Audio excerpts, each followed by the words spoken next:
बच्चों, आप सभी का हमारे YouTube चैनल आइडियल देव क्लासेस में स्वागत है। आज हम आपके लिए लर्निंग आउटकम आधारित लर्निंग गेप सामग्री के अंतर्गत विषय गणित लेके आए हैं, जो कक्षा 8वीं के लिए है। और इस पुस्तक को मध्य प्रदेश राज्य शिक्षा केंद्र भोपाल द्वारा बनाया गया है। किस सत्र के लिए बनाया गया है इसे? सत्र 2022-23। चलिए देखते हैं इसमें वर्कशीट 14 में क्या दिया? आकलन 4, जो हमने बीजीय व्यंजक अनुपात समानुपात के प्रश्नों को हल किए, उसका आकलन कहाँ पे दिया है? वर्कशीट 24 में दिया है।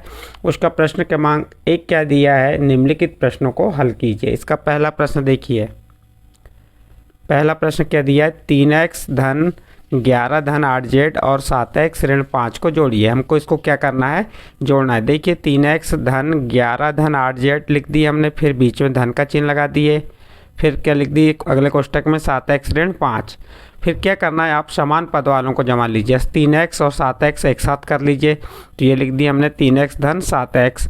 फिर 8z अकेला जैसा का वैसा, और ऋण 5 धन 11, इन्हें समान पदों को जमा दिए हमने। अब क्या करेंगे? 3x में 7x जोड़े तो कितना हो गया? 10x। फिर धन 8z और ऋण 5 में धन 11 जुड़ेगा या घटेगा? घट जाएगा। तो 11 में से 5 घटाए तो कितना आ गया? 6। तो इस प्रकार हमने 3x धन 7x धन 8z ऋण 5 धन 11 को जोड़े और घटाए तो क्या प्राप्त हुआ हमें? 10x धन 8z धन 6। इस प्रकार से इसका आंसर आ गया। आप इसको दो प्रकार, एक और इस प्रकार भी कर सकते हो। कैसे? ये 3x धन 11 धन 8z, एक के नीचे एक जैसे हम जोड़ने का सवाल करते हैं, वैसे भी इसे हल कर सकते हो आप। देखिए कैसे। अब देखो, समान पद के नीचे समान पद लिख दीजिए। 7x के नीचे 3x के नीचे 7x और संख्या के नीचे ऋण 11 के नीचे ऋण 5 लिख दिए। अब इसको क्या करना है? हमें जोड़ना है। तो 3x में 7x जोड़े तो कितना हो गया? 10x। फिर 11 में से 5 घटा दीजिए, कितना हो जाएगा? क्योंकि धन ऋण के चिन्ह इसलिए घट जाएगा। 11 में से 5 गया 6। फिर यहाँ धन 8z। तो इस प्रकार से भी आप इसे कर सकते हैं। तो इस प्रकार से आप दो प्रकार से कर सकते हैं। एक तो एक के नीचे एक करके, ये साइड में। इस मेथड का उपयोग इसलिए किए क्योंकि आपको बड़ी क्लास में इस प्रकार से ही करना है। ये इस प्रकार से आप सॉल्व करना नहीं आता बड़ी क्लास में, इसलिए हमने आपको इस मेथड का यूज़ बताएं। नेक्स्ट चलिए, इसका प्रश्न क्रमांक 2 देखिए। प्रश्न क्रमांक 2 में क्या दिया हुआ है?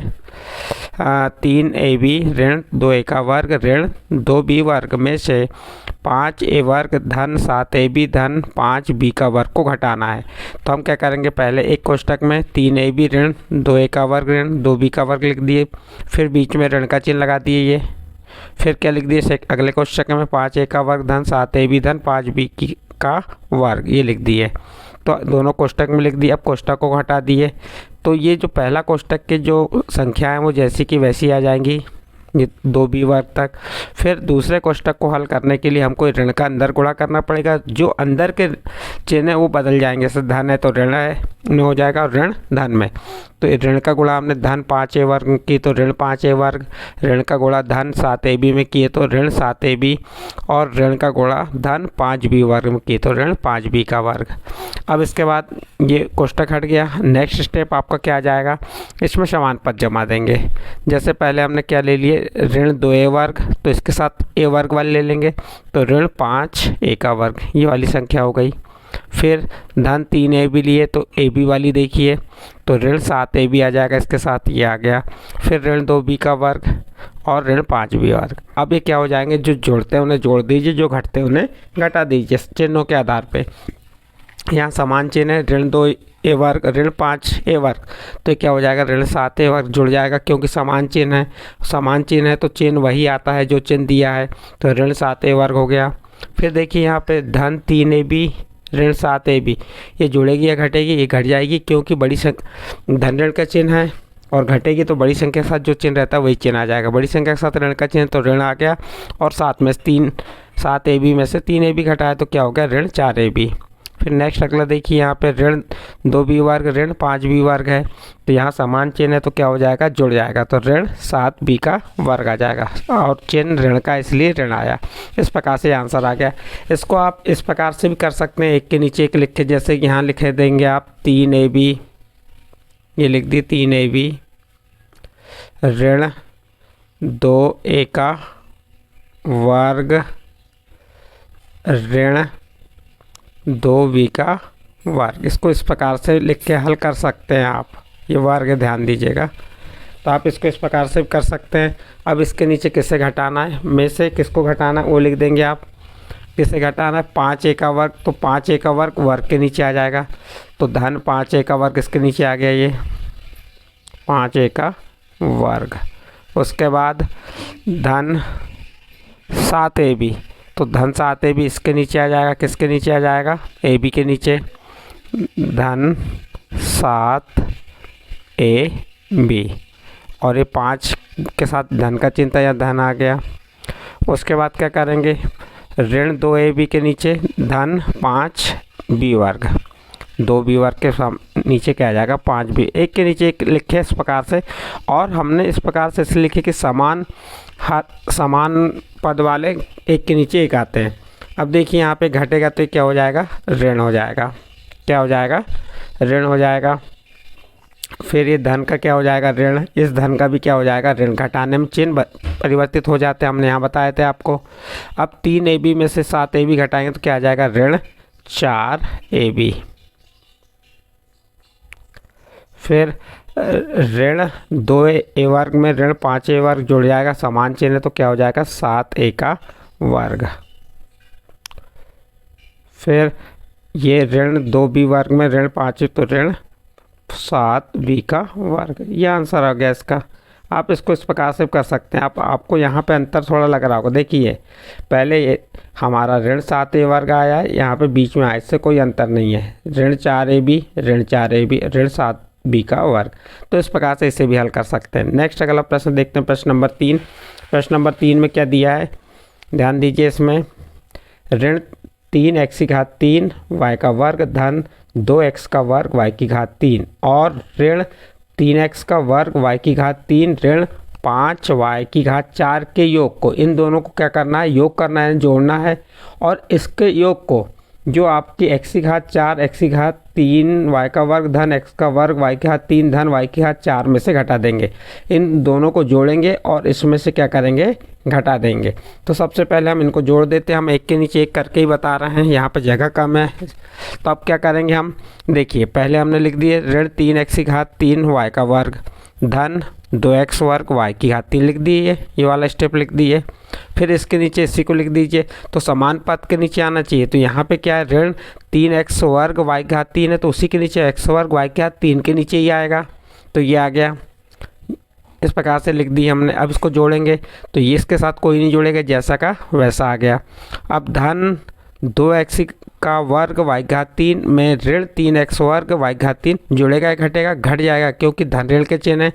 तो 2 में से 3 घटाएंगे तो ऋण 1 आएगा और x का वर्ग y घात 3, यहाँ 1 लिखा नहीं जाता, और ऋण 5 y की घात 4 जैसा का वैसा लिख दी। इस प्रकार से इन दोनों को जोड़े तो हमें इसका योग कितना प्राप्त हुआ, ऋण 3x की घात 3 y का वर्ग ऋण x वर्ग y की घात 3 ऋण 5 y की घात 4, इन दोनों का योग प्राप्त हुआ। अब इन योग को क्या करेंगे, जो आपकी x की घात 4 धन x की घात 3 y का वर्ग धन x वर्ग y की घात 3 धन y की घात 4 में से घटा देंगे। इसे भी समान पद के नीचे समान पद लिख दीजिए, ये वाला स्टेप जैसा का वैसा लिख दिए। अब जो हमारा ये योग आया इसको उसके नीचे लिखेंगे समान पद के नीचे समान पद, जैसे यहाँ x की घात 3 y का वर्ग है तो उसके नीचे x की घात 3 y का वर्ग वाला ही पद आएगा, तो ये आ गया। फिर ये x वर्ग y की घात 3 के नीचे x वर्ग y की घात 3 आ गया और y की घात 4 के नीचे y की घात 4।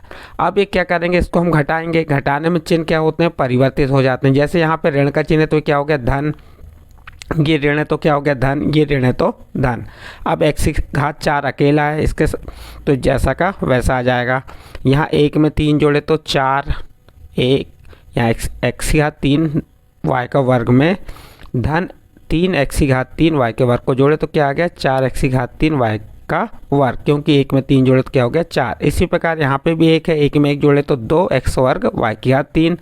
फिर यहाँ पे धन धन है तो 5 में 1 जोड़े 6y की घात 4। इस प्रकार से आपका प्रश्न नंबर 3 यहाँ पे कंप्लीट होता है। इसी प्रकार नेक्स्ट अगला प्रश्न है आपका प्रश्न नंबर 4 देखते हैं। प्रश्न नंबर 4 में क्या दिया, ध्यान दीजिए। सुमन के पास 5xy टॉफ़ी है और शमीना के पास 3xy टॉफ़ी है, तो सुमन की टॉफ़ी समीना से कितनी ज़्यादा है। तो क्या करेंगे हम सुमन की टॉफ़ी में से समीना की टॉफ़ी को हटा देंगे। देखिए घटा दी, 5XY है किसके पास, सुमन के पास, और समीना के पास कितनी टॉफ़ी है, 3XY। इसको घटाए तो कितनी बची, 2XY। अतः सुमन की टॉफ़ी समीना से 2XY ज़्यादा है। इस प्रकार प्रश्न नंबर 4 कंप्लीट हुआ। इसके बाद प्रश्न नंबर 5 देखिए। प्रश्न नंबर 5 में क्या दिया है, किसी आयत की लंबाई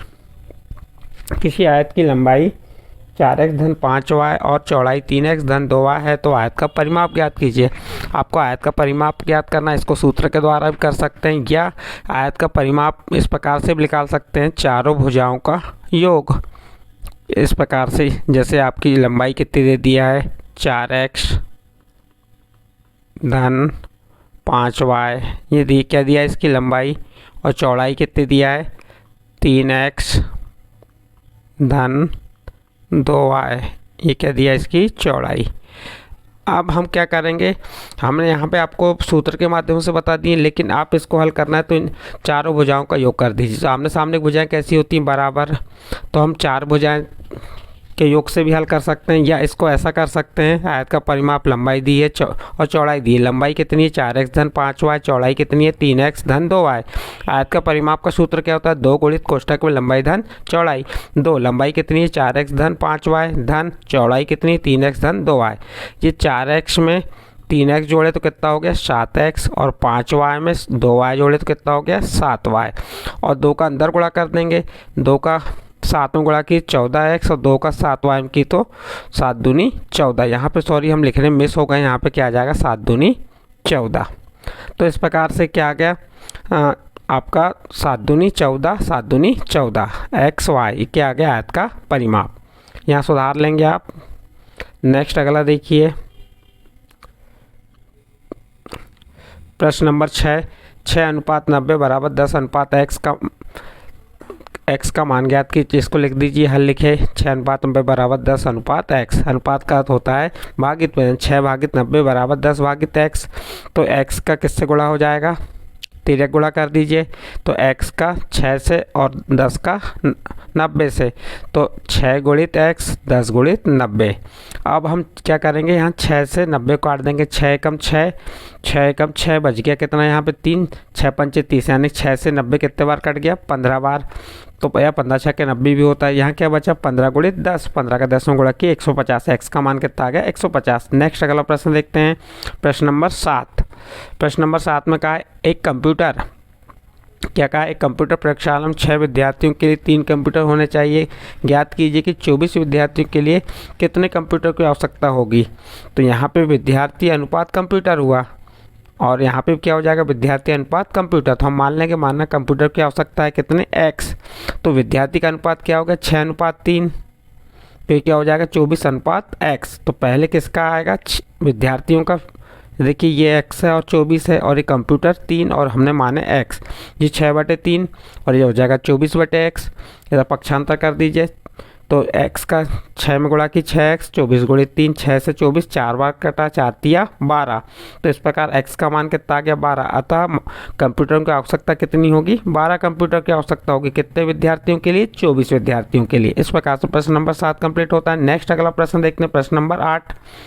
प्रश्न नंबर 8 में क्या दिया है, एक टोकरी में सेब और संतरे 10:1 में है। कितने अनुपात में, 10:1 में। यदि संतरों की संख्या 25 है तो सेब की संख्या ज्ञात कीजिए। तो हमने मान ली, माना सेब की संख्या क्या है x। तो देखिए अनुपात क्या है 10:1, यानी कि सेब कितने 10 और संतरे कितने 1, और यहाँ पर संतरों की संख्या दी है, तो हमारा अनुपात क्या रहेगा 10:1। तो हमको किसकी ज्ञात करना, सेब, तो सेब का अनुपात पहले आएगा। तो 10:1 बराबर x:25, 10/1 बराबर x/25। तिर्यक गुणा किए, x का 1 में किए तो x हुआ, और 25 गुणित 10, और 25 का 10 में गुणा किए 250। अतः सेब की संख्या कितनी आ गई 250 है। इस प्रकार प्रश्न क्रमांक 8 कंप्लीट हुआ। अगला प्रश्न देखते हैं, प्रश्न क्रमांक 9। प्रश्न क्रमांक 9 में क्या कहा है, यहाँ पे एक गणित समूह में 25 विद्यार्थी हैं, जिसमें जिसमें से 11 लड़के शेष लड़कियां हैं। लड़कियों का कुल विद्यार्थियों से अनुपात ज्ञात करना है। हमें कुल विद्यार्थी कितने दिए 25 और लड़के कितने हैं 11। तो हम कुल विद्यार्थियों में से लड़कियों की संख्या ज्ञात कर लेते हैं। तो 25 में से 11 घटाएंगे तो हमें किसकी संख्या मालूम हो जाएगी, लड़कियों का। लड़कियों की संख्या जब आपको मालूम हो जाएगी तो अनुपात निकाल लेंगे। तो हम लड़कियों की संख्या निकालें तो कुल विद्यार्थी में से लड़के घटा दिए। कुल विद्यार्थी 25, उसमें से 11 घटाए, कितना आ गया 14। तो लड़कियों की संख्या कितनी आ गई 14 आ गई। अब क्या ज्ञात करना है, अनुपात ज्ञात करना। तो अनुपात बराबर क्या हो जाएगा, लड़कियों का अनुपात कुल विद्यार्थी, लड़कियां कितनी होगी 14 और कुल विद्यार्थी कितने हो गए 25। तो अनुपात क्या होगा 14:25। इस प्रकार से प्रश्न नंबर 9 कंप्लीट हुआ। नेक्स्ट अगला प्रश्न है प्रश्न क्रमांक 10।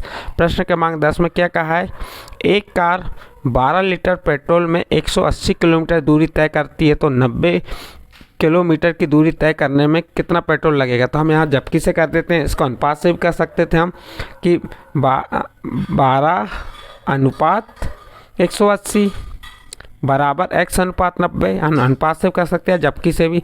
हम झपकी से बताएं 180 किलोमीटर की दूरी तय करने में लगा पेट्रोल कितना है 12 लीटर, इसलिए कितने किलोमीटर 90 किलोमीटर दूरी तय करने में लगा पेट्रोल क्या हो जाएगा। तो हम 12 का किससे गुणा कर देंगे 90, ऐसा गुणा हो जाएगा 12 गुणित 90 भागित ये 180 कायम चल जाएगा भाग में। ये 1 शून्य से हमने 1 शून्य काटे, ये कट गया 90 का 1 शून्य। और इससे 9 एकम 9, 9 दूनी 18, 9 से ये 9 से 18 कितने बार कट गया 2 बार, 2 एकम 2 और 2 से 12 कितने बार कट गया 6 बार। तो इस प्रकार क्या आ गया 6। अतः 90 किलोमीटर की दूरी तय करने के लिए 6 लीटर पेट्रोल लगेगा। इस प्रकार से आपका प्रश्न नंबर 10 कंप्लीट होता है। बच्चों यहाँ पे आपका आकलन जो था, आकलन कौन सा था, ये हमारा आकलन 4 कंप्लीट होता है, जिसमें आपको 10 प्रश्न दिए थे। 10 प्रश्नों को हमने समझाए, जोड़िए घटाइए वाले थे, कुछ अनुपात वाले थे। यदि ये प्रश्न आपको समझ आए तो आप हमारे चैनल आइडियल देव क्लासेस सब्सक्राइब कीजिए, लाइक कीजिए एवं अन्य ग्रुप में शेयर जरूर कीजिए।